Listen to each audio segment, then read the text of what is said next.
All right, if we look here and we carry the 2 plus the Corsi, yeah, says right here, the Oilers are in first place.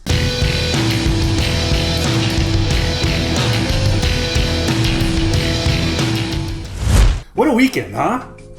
But first, let's rewind it back to the other day. The Oilers roll into Madison Square Garden to face the New York Rangers, who are arguably the hottest team in the league right now. They're coming off a 6-1 win of the defending Eastern Conference champions, and since then, they've gone on to win 5 straight. So it was an uphill battle at best coming into this game for the old Oilers. And obviously, things didn't turn out super great. But there's also quite a few things that were positive to pull from this game. First and foremost, Nuge with his first of the season. Finally off the schneid. That guy was due for weeks on end, and he finally potted one. And I couldn't be happier for him. They're going to start coming.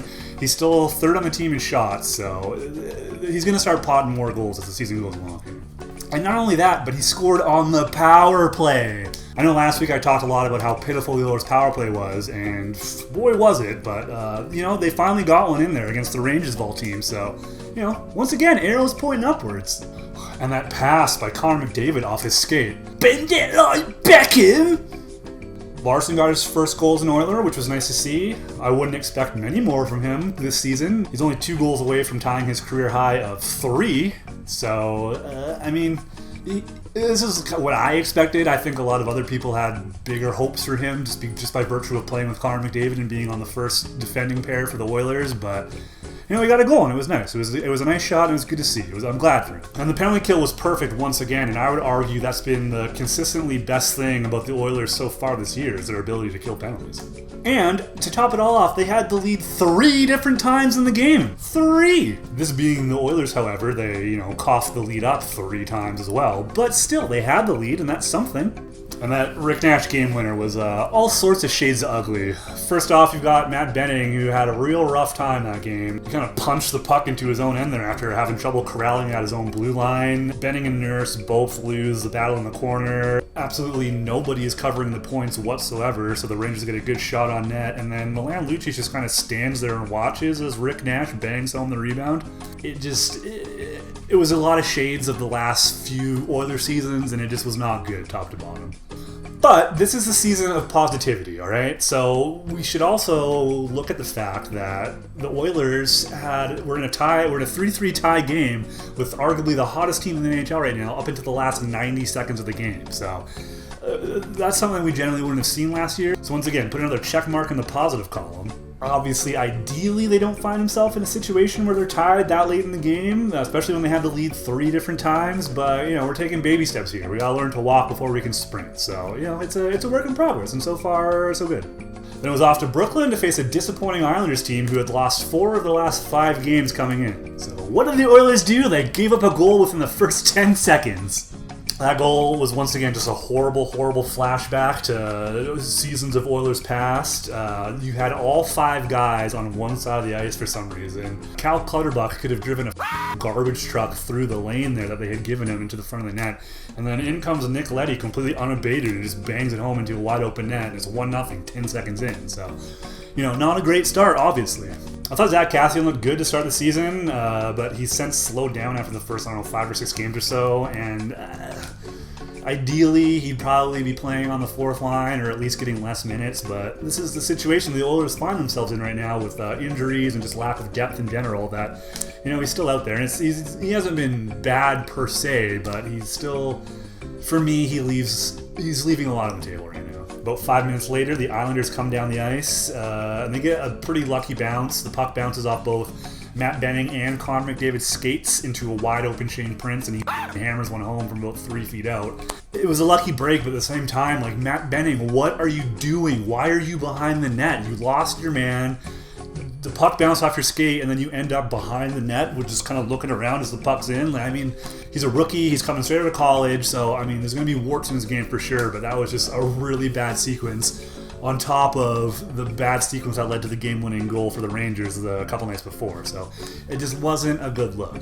So Matt Benning wasn't having the best trip to New York that he probably has ever had.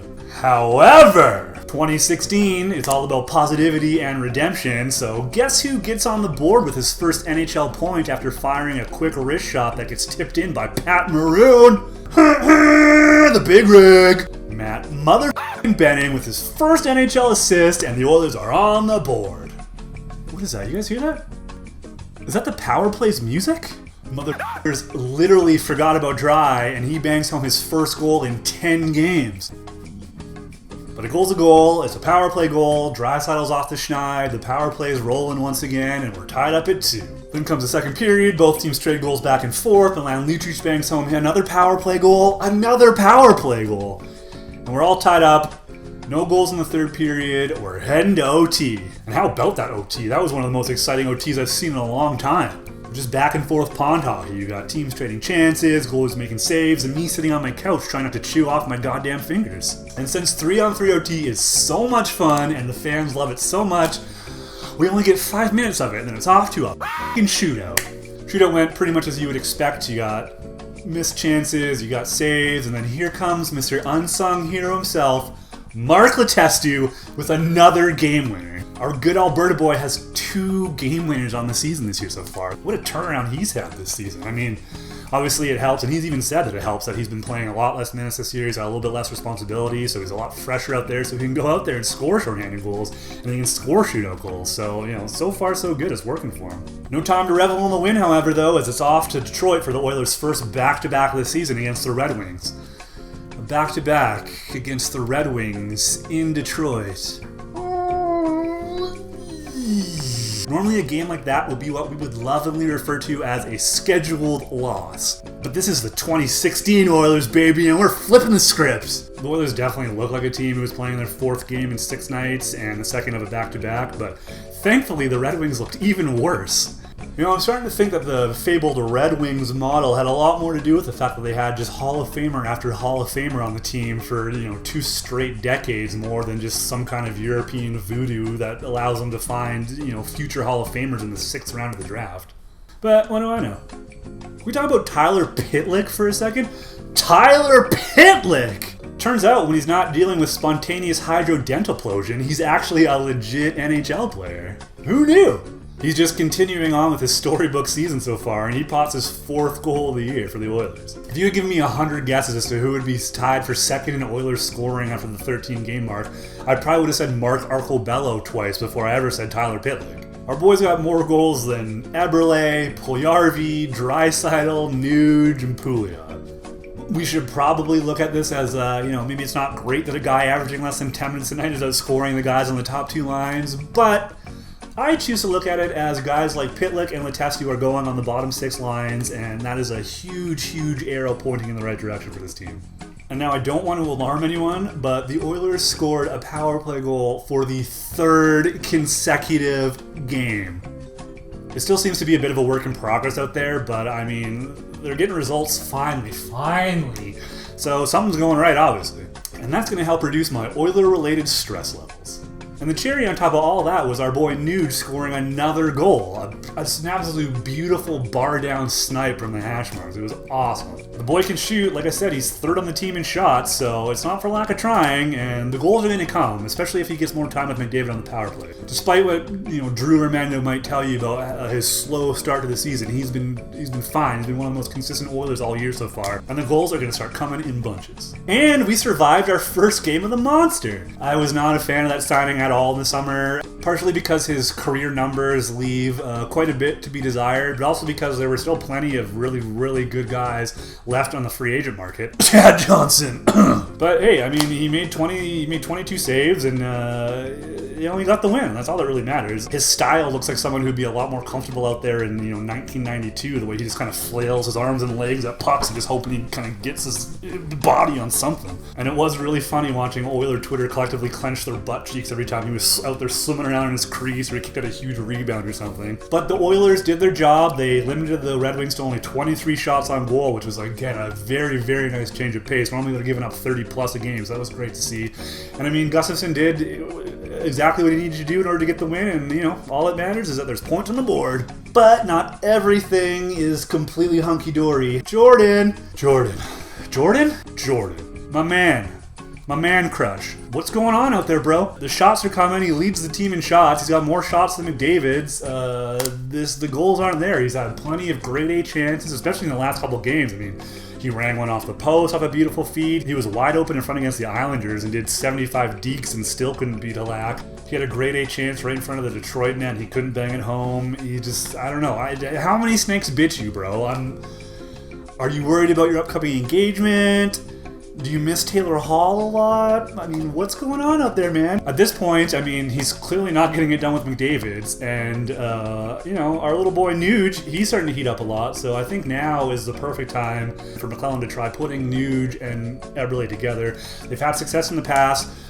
Nuge is starting to heat up, so, I mean, and the Oilers have won 2 straight games ever since McLellan shuffled the deck chairs of the forward. So, I mean, why not try it again and just see if it helps? And I've gotten some tweets lately about how, people find it weird that even though the Oilers are first in the Pacific and they're winning games, that, like, the second anything remotely goes wrong, like, a large segment of Oilers Twitter starts to just lose their minds. I mean, God, after that 3-game losing streak that we went back to that point where everyone needed to be traded and they needed to try something different and they might as well just blow up the season, even though they're still in first place the entire time. They might as well blow up the season and start all over again. But I think, first off, all that shows me is that expectations with this team are much higher than they ever have been, and that's due in part to the incredibly hot start that they got out with, and because they are playing better. Even in games like the Rangers, it sucks that they lost, and it sucks that they coughed the lead up 3 times, but I mean, they were in that game the entire time, up until the very bitter end, which is a nice change of pace. So we've gone now from fans just kind of going into a game expecting a loss to going and expecting a win, which is, again, that shows that the arrows are pointing upwards and the team is getting better and turning a corner. And I also think a lot of people just set their expectations a little bit too high in the summer. Like, my God, how many times did I see in July, this team is so much better, they're going to be so much better this year. I mean, Taylor Hall didn't even have a chance to wipe the shocked look off his face after the trade before people were already taking time off for the playoffs coming up this spring. It's like, geez, pump the brakes a little bit here, guys. I mean, I still don't really know how getting rid of one of the best forwards in the league and replacing him with like a decent but not world-beating defenseman somehow makes this team a contender. But again, they're playing better. The results are speaking for themselves. But I just think a lot of people had these expectations that were way out of whack with reality. I think a lot of people spent the entire summer convincing themselves that the team was better and that this was going to be the year and that things were going to be different, so that the second that they hit the skids or any kind of bad game happens, people start just mashing on the panic button as hard as they can because they're like, what's going on? I don't get it. And not for nothing, but I feel like a lot of those people are the same people that think most of the Oilers' success is due pretty much solely to Chris Russell. Is it just me, or have the Oilers won 2 games in a row without Chris Russell in the lineup? But I think what it comes down to mostly is that we're just seeing growing pains of a team that's actually getting good. I think ideally, this is the type of progress we would have seen, 3-4 years ago when it was still rebuild, 2.0 or 2.5 or whatever, when it was, 21, 22-year-old Taylor Hall, Jordan Eberle, and Ryan Nugent-Hopkins. So we're just now kind of seeing things come to fruition. We're seeing the team actually get better. The team has, as much as I've railed on the lack of depth so far, this is still more depth than they've had in years. There's a lot of things going right for the Oilers this year. They've got world-class goaltending. They've got a legit first-pairing shutdown pair on defense. Just the defense in general has looked better than it ever has since, Vishnofsky was running the blue line. They got a player in Connor McDavid who will, literally tilt the ice in the Oilers' favor every time he's out there on the ice. They're getting secondary scoring from kind of unsung heroes like Tyler Pitlick and Mark Letestu, guys that probably wouldn't have scored if this was 2-3 years ago. And, most of the young guys are taking a step forward. How good has Darnell Nurse looked lately? Daryl! Draisaitl's been kind of hot and cold so far this season, but he's, he looks like he's going to be a legitimate, top 6 player for sure. Same with Puyarvi. He's looked better and better every game until he got hurt, so that was great. And of course, typical Oilers, our young stud 18-year-old starts finally putting things together and playing well, and he gets hurt. Why, hockey gods? Why? And as someone who has been, a pretty vocal critic of a lot of Peter Chiarelli's moves, I think it's important to kind of recognize that this, part of the success and part of the reason why the arrows are pointing up is because of moves that he's made, Pat Maroon, that trade couldn't be looking any better. Obviously, Cam Talbot is, you know, the Oilers MVP so far early in this season. Like I said, Zach Kassian hasn't been great lately, but he got off to a hot start, and he's at least, you know, a competent guy who can crash and bang and play out there for the most part. So he has made quite a few moves that have helped the team get to where it is today. So, you know, like I said, as someone who's been very vocally critical of Chiarelli, yeah, he's done an okay job, it seems, so far. There's still a long way to go, but it at least appears that the foundation is becoming more and more solid by the day, which is, you know, something that the Oilers haven't had forever. So, big test tonight for the Oilers. They're facing Stanley Cup champion Justin Schultz and the red-hot Pittsburgh Penguins. Sidney Crosby seems to be a little threatened by Connor McDavid, it seems. You know, he's really turned it on the last few games. He's on absolute fire, so I am unbelievably excited to watch Crosby and McDavid go head-to-head. Oh, it's going to be great. And, you know, I think if they can get even just a pity point out of this game tonight, I think it'll be more than a successful road trip. They're already one game above 500 right now, so, you know, even if they come back from the road trip 2-2-1, that's still not bad. And, again, they're still leading the Pacific Division, and they're tops in the Western Conference as well, which is, you know, mind-boggling to me right now, but it's happening. This is real life, huh? It's real life. I'm not dreaming. So what do you guys think? Can the Oilers keep it up tonight against the Penguins? Are we going to be embarrassed tonight and end the road trip on a sour note? Let me know.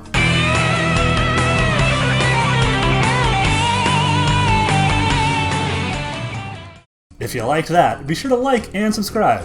Hey, and tell your friends maybe too.